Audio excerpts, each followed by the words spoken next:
Hi hello అండి, అందరికీ నమస్కారం అండి. మన నాగా డివోషనల్ అండ్ బ్లాగ్స్కి స్వాగతం అండి. మనం ఈరోజు వీడియోలో మంచి టాపిక్ చెప్పుకుందాం. ఎంతటి వారినైనా కర్మ వదిలిపెట్టదు, కర్మ అనుభవించి తీరాల్సిందే.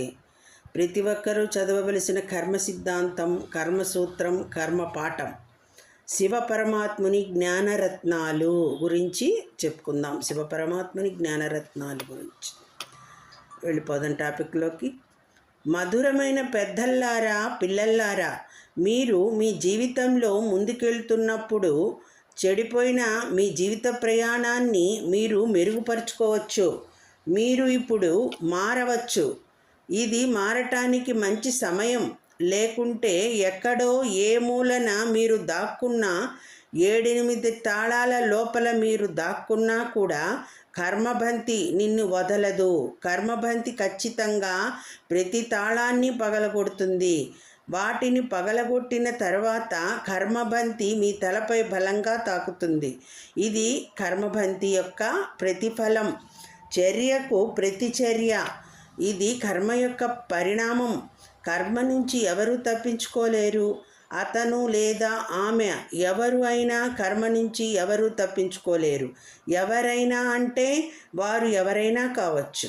కర్మ సిద్ధాంతం అందరికీ ఒకే విధంగా వర్తిస్తుంది.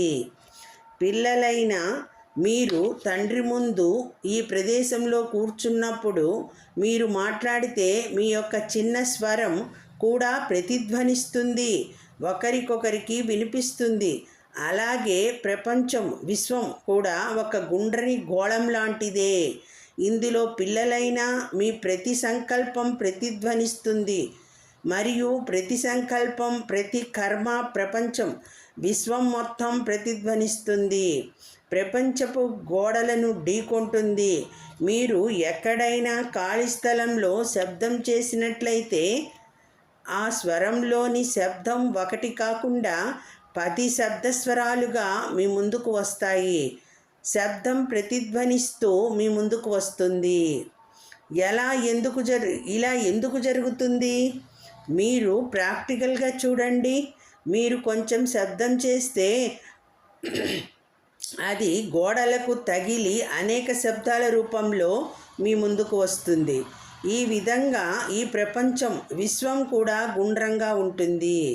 మీ పిల్లల చర్యలు, కర్మలు లేదా సంకల్పాలు, మాటలు ఏవైనా మీరు మీ లోపలి నుండి బయటకు తీసుకువచ్చేవన్నీ ఈ విశ్వం యొక్క గోడలను ఢీకొని మీ వద్దకు తిరిగి వస్తాయి. మీరు ఒక్క కర్మ చేస్తే ఆ కర్మ యొక్క ప్రతిఫలంగా మీకు మీ వద్దకు 10 రెట్లు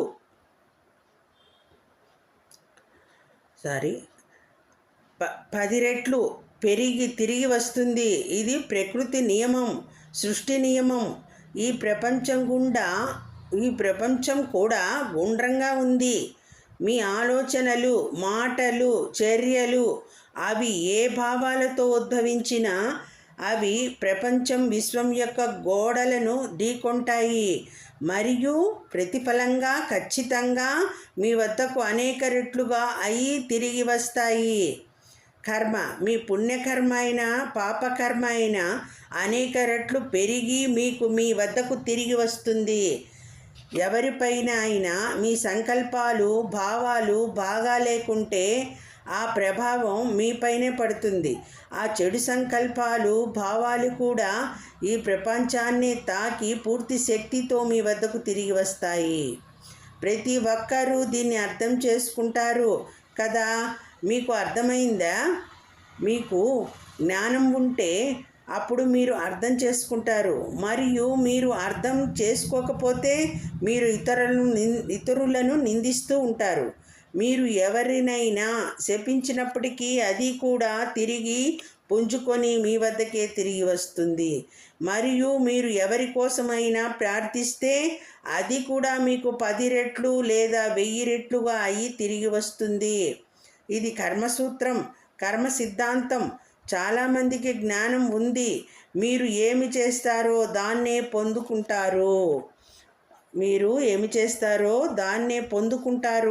మీరు ఏమనుకుంటున్నారో మీరు అలాగే తయారవుతారు. మీరు ఏ విత్తనాన్ని విత్తారో మీరు ఆ ప్రతిఫలాన్ని పొందుతారు. ఈరోజు ఎవరినైనా అడిగితే అందరూ కర్మ సిద్ధాంతం గురించి చెప్తారు, కానీ వారి ఆచరణ జీవితంలో కనిపించదు. వారు దానిని కూడా పాటించరు. దీనిని గురించి మీరే ఆలోచించండి. జ్ఞానసాగరాన్ని మథనం చేయండి. మీరు మంచి చేస్తున్నప్పటికీ ఇంకా మీకు చెడు సంఘటనలు జరుగుతుంటే మీ పాత ఖాతాలు కొన్ని సెటిల్ అయ్యాయని మీరు అర్థం చేసుకోవాలి. ఏదో ఒక జన్మలో ఈ సృష్టి చక్రంలో ప్రపంచగోళంలో నేను చేసిన కర్మ అది నాకు ఈ జన్మలో తిరిగి వచ్చింది మరియు పరిష్కరించబడింది. మీరు నా పాత కర్మల లెక్కచరం ఇప్పుడు పూర్తయింది అని అనుకోవాలి. అందుకే అంటారు ఏమి జరిగినా అందులో కళ్యాణం ఉంది అని. కానీ ప్రస్తుతం మీరు ఏవైనా కొత్త ఖాతాలను సృష్టించినట్లయితే, కొత్త కర్మలు చేసినట్లయితే ప్రపంచవ్యాప్తంగా కర్మ యొక్క ప్రతిధ్వని, ప్రతిఫలం, వేగం ఇప్పుడు చాలా వేగంగా మారింది. మీరు ఇప్పుడు తక్షణ రాబడిని, ప్రతిఫలాన్ని అందుకుంటారు. ఇది ఎందుకు జరుగుతుంది? ఎందుకంటే ఇదే అంతిమ కాలం, ఇదే ఆఖరి జన్మ, ఇదే సృష్టి చక్రం యొక్క చివరి సమయం. ఇదే సృష్టి చక్రం యొక్క చివరి సమయం అని చెప్తున్నారండి. పెరుగుట విరుగుట కొరకే అంటారు కదండి, అలా అదండి. టాపిక్ అర్థమైంది అనుకుంటాను. ఇది అందరూ అలవర్చుకొని అర్థం చేసుకొని పాటిస్తారని అనుకుంటూ అందరికీ ధన్యవాదములు. సర్వం శ్రీ కృష్ణార్పణమస్తు. లోకా సమస్త సుఖినో భవంతు. వీడియో నచ్చితే లైక్ చేయండి, షేర్ చేయండి, సబ్స్క్రైబ్ చేయండి.